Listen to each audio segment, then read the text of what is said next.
জয় জগন্নাথ। আজ আমাদের এখানে একটা রথ এসেছিল, সেই রথটাকে আমি একটু ফুল টুল দিয়ে পুজো করে নিলাম।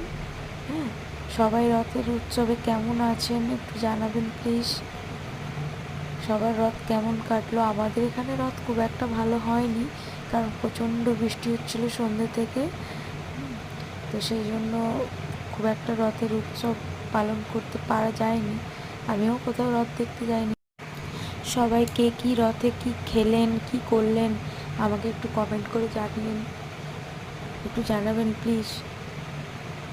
কারণ আমি তো কোথাও বাইরে যেয়ে রথের মেলা দেখতে যেতে পারিনি, সেইভাবে ভিডিও করতে পারিনি। তো আমাদের এখানে যে রথটা এসেছিলো সেটারই একটু ভিডিও করে আপনাদের সাথে শেয়ার করলাম। সবাই ভালো থাকবেন, সুস্থ থাকবেন। জয় জগন্নাথ। আবার উল্টো রথে আপনাদের সাথে দেখা হচ্ছে। টাটা।